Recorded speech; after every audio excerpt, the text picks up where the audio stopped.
Olá, este é o programa Autorretrato e você vai conhecer agora um pouco da trajetória política e de vida da deputada recém-eleita Valéria Bolsonaro.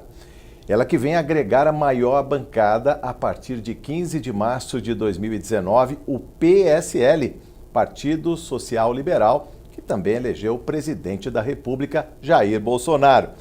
Valéria é casada, nascida em Santos em 16 de setembro de 1969, funcionária pública em Campinas, professora de ciências no ensino fundamental e do EJA, Educação de Jovens e Adultos, e tem um projeto ambicioso de juntar educação, saúde e assistência social. Muito bem-vinda ao estúdio da TV Alesp, é um prazer conversar com a senhora, deputada. Prazer é todo. Vamos falar de projetos, mas antes de mais nada, o agradecimento, ao povo de São Paulo, que lhe conferiu 54.519 votos. Bem-vinda, deputada. Muito obrigada, um agradecimento enorme. Eu estou muito feliz com tudo isso. Eu tive uma votação muito pulverizada, não foi uma votação fechada num mesmo local. Então, eu estou muito feliz, eu agradeço principalmente a confiança, não só na nossa família, mas na gente, no nosso trabalho. Sobre família a gente vai falar muito no programa de hoje, mas eu queria saber também do atual momento político. A senhora já foi candidata a vereadora, na cidade de Campinas. Na cidade de Campinas. E agora vem com muita força aqui para esse parlamento. Fale um pouco como foi abraçar a política. Aquele momento assim que a senhora disse, não, eu vou para a política, é agora. Esse momento aconteceu em 2016 mesmo, no ano da eleição municipal. Da eleição municipal. Sim. Eu estava dando aula numa escola à tarde, porque você esqueceu de um detalhe só, eu sou efetiva na educação infantil lá em Campinas também. Então, eu dou aula nos 3 pontos, na educação infantil, na educação básica e no EJA. No EJA.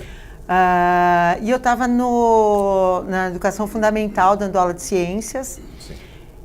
E uma mãe teve uma postura dentro da escola, um desrespeito completo e absoluto com os professores, os diretores, a polícia teve que chegar na escola.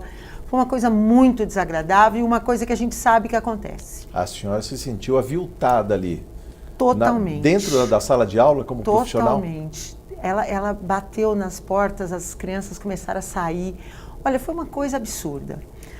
E aí eu olhei aquilo e falei, olha, eu vou sair porque a menina, a filha, gritava feliz. Quero ver agora quem vai falar alguma coisa para mim. Então isso foi assim, eu olhei e falei, não dá mais. Dentro da sala de aula eu não consigo fazer mais nada. Inversão de valores. Eu preciso começar a fazer alguma coisa fora da sala de aula, num patamar mais alto, para ver se a gente começa a voltar ao que era. Porque dessa forma não tem mais condição. Sim. E aí foi uma sucessão de coincidências. Na época, o Jair Bolsonaro estava no PSC. Me acharam no Facebook, que meu Facebook é Valéria Bolsonaro. Ligaram para mim. Eu fui até o partido lá em Campinas. Conheci, conversei, me simpatizei. E me filiei e o pessoal perguntou, você não quer sair como vereadora? Eu falei, eu vou. E fui. E os meios para sair candidata? Os meios foram, Falei, bom, eu vou, vamos, e fui. Na época, o PSC era base de governo. Sim. Do prefeito da época, do candidato à reeleição, lá de Campinas. Então, assim, eu não fiz absolutamente nada. Tudo que tinha, que foi passado, quem fez a campanha fui eu, minha mãe, minha irmã e meu sobrinho. Um exército que cabe na palma da mão. Cabe na palma da mão. E eu tive 640 votos. Sim. Achei excelente. Nunca tinha feito nada, nunca tinha me apresentado para a vida pública. E o meu reduto profissional é totalmente contra mim. Sim. Então eu achei ótimo. Aí fui conversando, a gente foi conversando, o nosso presidente falando que ia sair a presidente, falei, se você for eu vou também, se você for eu vou também, e fui. Mas aí é um senhor salto de vereadora, candidata a vereadora em Campinas, com um pouco mais de 600 votos, para chegar a 54 mil votos nesta Casa de Leis é um salto imenso. Com muito trabalho. É. Com muito trabalho. Eu andei todos os dias da campanha, eu fui para todas as cidades, eu andei muito, conversando com as pessoas. E o que a senhora ouvia nas ruas das pessoas de maneira geral? Então, o meu nome, né, o sobrenome, ele ajuda para os dois lados. Quer dizer, tem gente que te ama e tem gente que te odeia.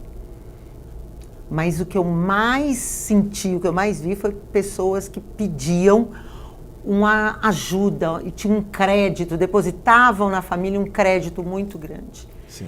Sabe? E isso foi alavancando, isso foi dando gás para que a gente cada vez mais, e eu ia, teve dia de eu estar em 4, 5 cidades diferentes. Né? Então, essa credibilidade, essa força que o povo brasileiro era o momento, era o momento. Foi e muito antes, bom. Antes a senhora não teve nenhum átimo, assim, uma vontade de entrar para a política? Eu digo isso, aliás, vamos voltar bem ao passado. A senhora nascida em Santos, né? Viveu lá muito tempo? Não, pouco tempo. Eu saí de Santos, eu tinha aproximadamente uns 3 anos. Morei em São Paulo, morei em Porto Alegre, Rio Grande do Sul. Voltei para São Paulo e aí fui para Campinas. Cheguei em Campinas em 8 de janeiro de 1985. Prestou concurso, foi trabalhar na prefeitura? Estava estudando ainda, eu sou da época do magistério, eu fiz o magistério e entrei, aí eu estudava de manhã, eu dava aula particular de manhã, fazia o magistério à tarde e entrei na faculdade à noite. E os sonhos biologia. Lá no magistério da futura professora Valéria Bolsonaro? Nunca foi chegar em política. Meu sonho era dar aula, era trabalhar com criança.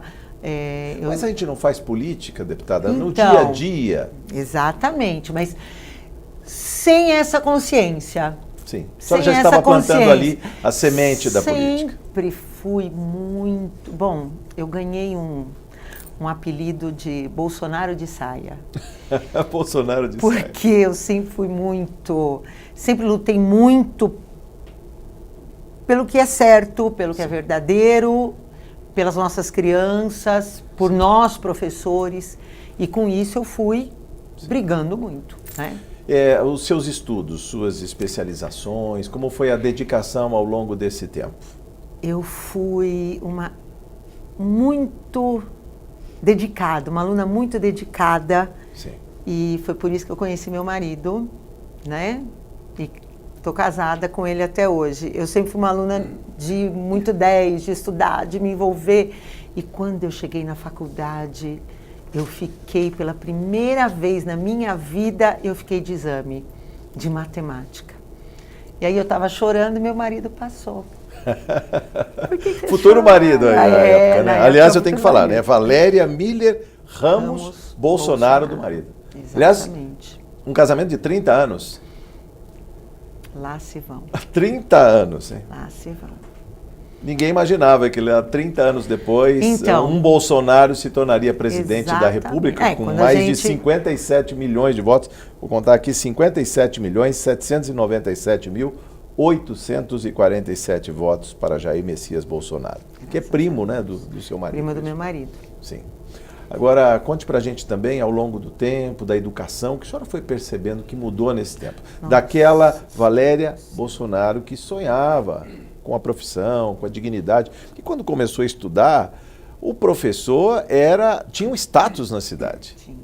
Tinha um status na cidade. Aliás, para quem passou pelo interior, fala, olha, o bom partido, professora, case com professora, não era isso? Case com professora, a senhora lembra? Lembra disso? Eu escutei isso das minhas tias, da minha avó. Você vai ser uma professora, você vai ter um bom casamento. Case com professora, né? Em casar. Mas foi muito triste ver como a educação foi degringolando, foi acabando, foram acabando com a nossa educação, com a estrutura que a gente tinha. Sim. Eu fui professora do Estado também. Viveu dias melhores no Estado? Porque a gente tem que levar em conta que Campinas é uma cidade Muito rica, tida como uma cidade, um polo, né, de atração, de capitais. Campinas é uma cidade de 1.200.000 habitantes, Pois é uma cidade muito grande e tem a região toda. Todo o entorno, que é muito tem rico todo também. O entorno. Né? Então, assim, eu fui professora de Estado. Quando eu prestei o concurso para a Prefeitura e fui para a Prefeitura, eu fiquei muito tempo concomitante Prefeitura e Estado. Quando eu entrei, nossa, foi, porque o município pagava muito melhor do que o Estado. O Estado sempre esteve aquém, né? Sempre esteve aquém. Mas hoje acabaram com tudo. O que se perdeu ao longo do tempo? A gente até tem algumas imagens aqui, as mais recentes são algumas de campanha, que aliás estão aí nas redes sociais. Olha aqui, uma foto com Eduardo Bolsonaro, que foi deputado federal, eleito por São Paulo, mas... Reeleito, né? Reeleito, né? Mais bem votado. Então aqui falaram que eu era a esposa dele, imagina, um menino, judiação, um menino ainda. A senhora é esposa? Não, não sou esposa, não sou, eu sou só prima. Prima torta ainda, né? Porque quem é o primo é o marido. Sim. Mas voltando ao tema educação, qual foi o ponto de não retorno? Quando a gente olha assim e fala, olha, tem que... Porque todos dizem que a educação é o remédio para todos os males do Brasil. Olha, falta produtividade, educação. Falta saúde, educação. Falta...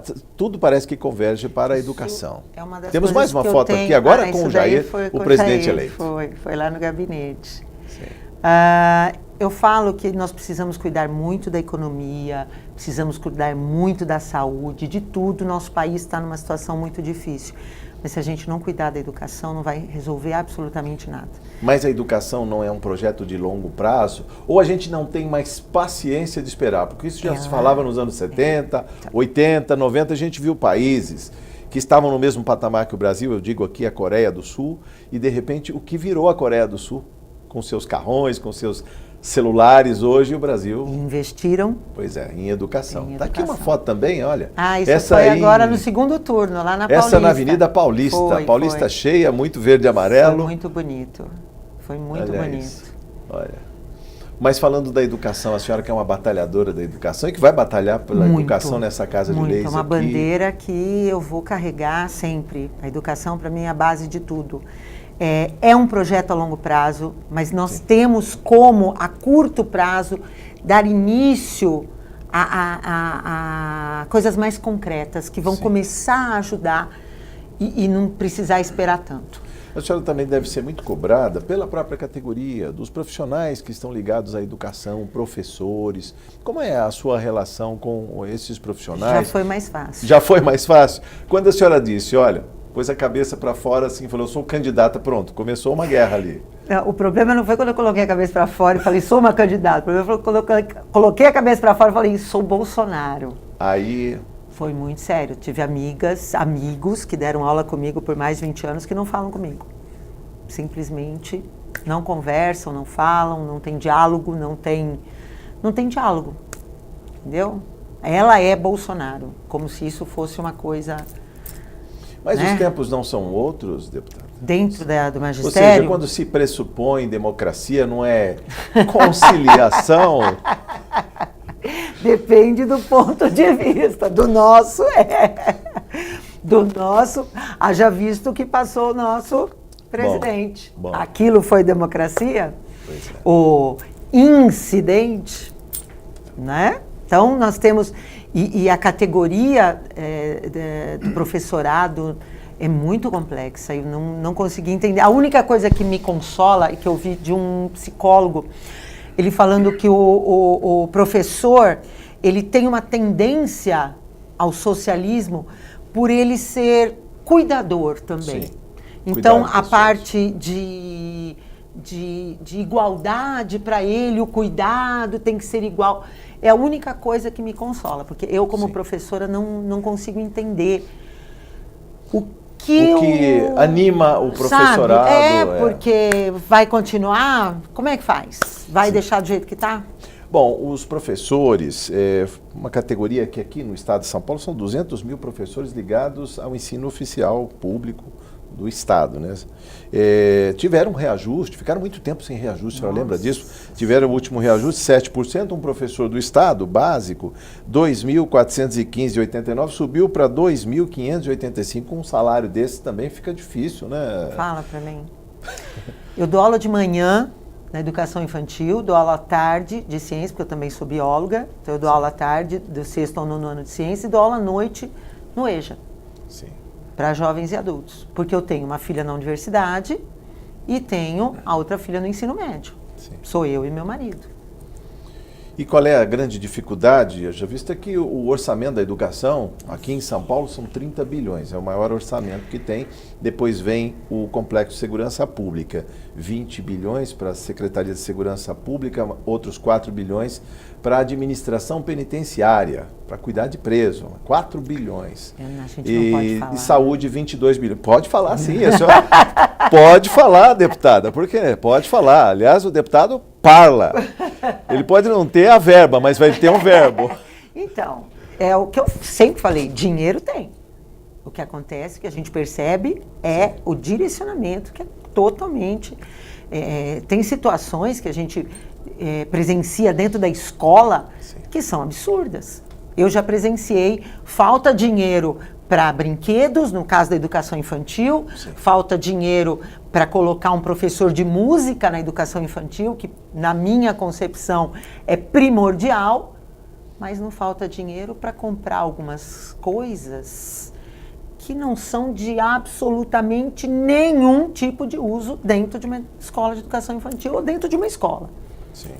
Há quem diga que a educação ainda está, em alguns lugares, aí, ainda no século XIX, né? Por conta do giz, da lousa, né? A dificuldade, difícil, quando a criançada já está com seu smartphone, seu celular na mão aí, brincando, buscando no Google, né? Toda a informação, o conhecimento universal. Mas é muito mais do que isso. Como é que a senhora vê também o fato dos pais, de alguma maneira, terceirizarem a responsabilidade da educação para as escolas? Esse não é um pomo que eu acho que tem que ser atacado? Muito difícil.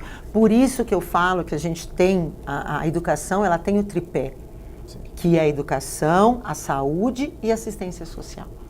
Eu falei na abertura desse desafio posto aqui ao mandato. Porque quando a criança é uma só, sim, mas ela precisa de tudo isso. A família é a parte da assistência social e da saúde. Sim. E também da educação. E a educação também precisa da saúde e da assistência social para desenvolver seu trabalho. Então, se não tiver uma junção desses 3 patamares, a gente não consegue desenvolver.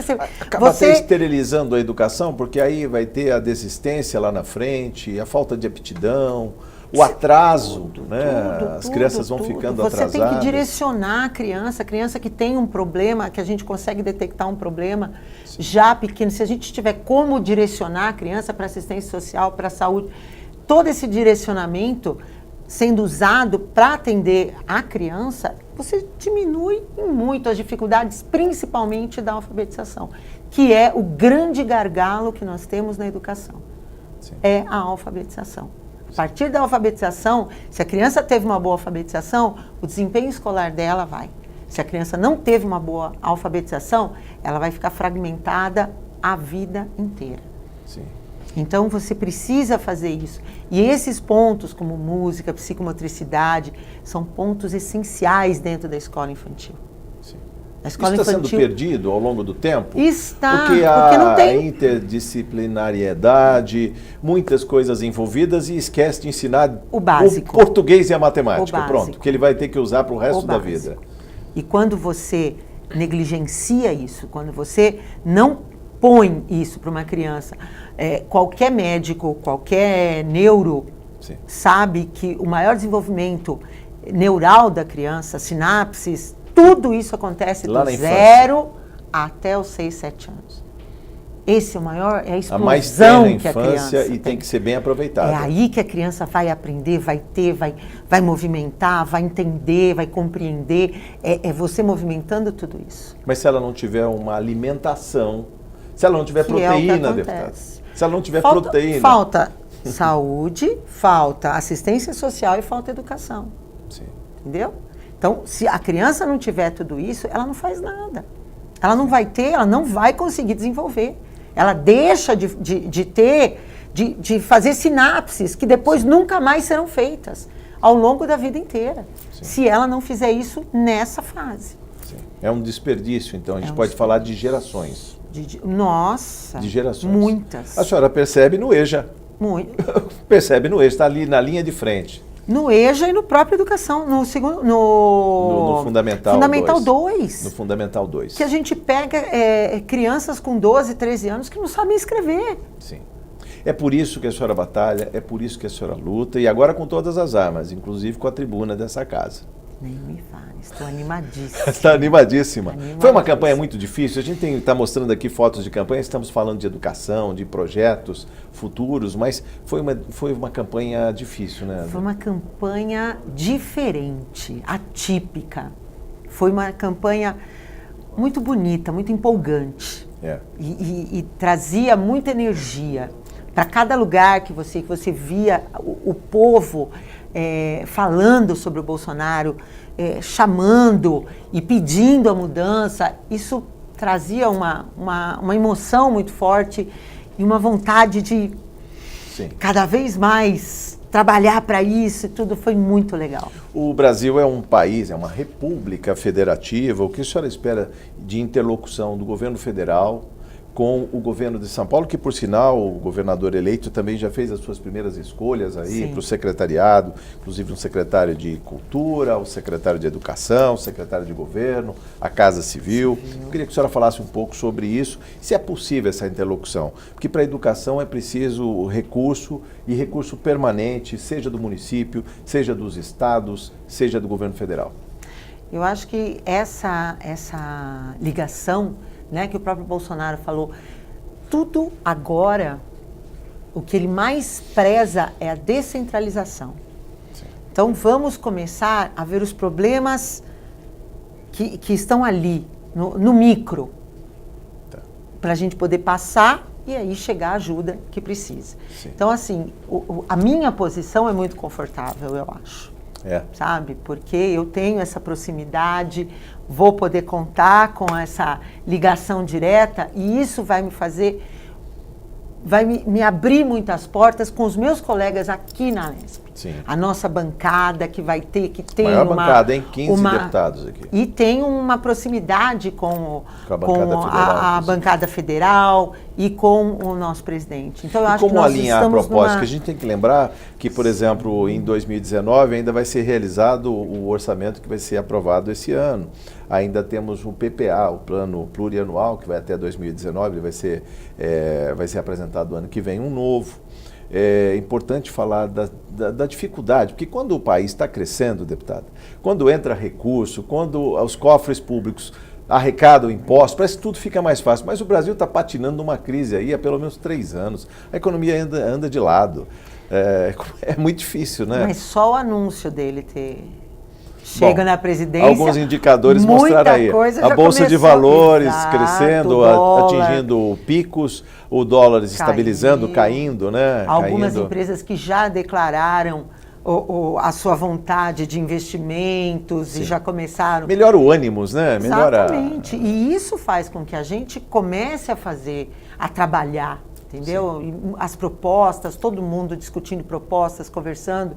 Eu estou indo em muitas cidades, estou visitando, agora revisitando a cidade. Agradecendo os votos que teve. Agradecendo os votos e já começando a trabalhar com demandas, o que está sendo preciso, o que precisa aqui. Nem vai esperar chegar o dia 15 de março para tomar posse e assumir a cadeira nesta casa. São 94 deputados eleitos. 52 deles que estão aí renovando, né? Dando novos ares, estão chegando aqui a esse parlamento. Mas, deputado, a senhora fez uma das campanhas mais baratas, né? Mais baratas. É uma mudança de cultura também, ou seja, o fim do financiamento público, do financiamento privado, que provocou muita corrupção, quer dizer, é uma virada de mesa. A gente está a menos de 2 minutos do encerramento da nossa conversa. Suas considerações finais.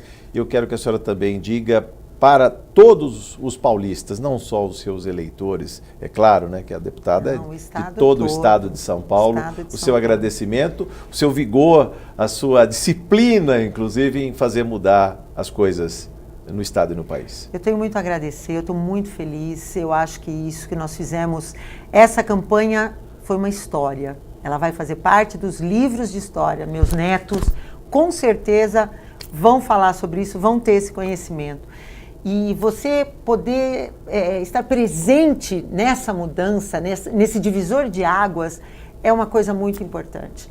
E tudo isso, o povo gritando, o povo falando, a gente está ouvindo o que o povo está falando, e isso tudo traz uma força muito forte. E tudo isso que está nos vai faltar levando disposição, a fazer um grande trabalho, eu tenho certeza, disposição e vontade de trabalhar está sobrando. Deputada Valéria Bolsonaro, muito obrigado por sua entrevista. Foi um prazer conversar com a senhora. Espero que volte muito mais outras vezes à TV Alesp para trazer projetos, falar de ideias, ouvir a população, os seus representados, trazer suas demandas para essa Casa de Leis. Parabéns e sucesso. Muito obrigada. Conversei com a deputada Valéria Bolsonaro, do PSL, neste Autorretrato, programa que você também pode rever no YouTube. Muito obrigado por sua audiência. Até a próxima oportunidade.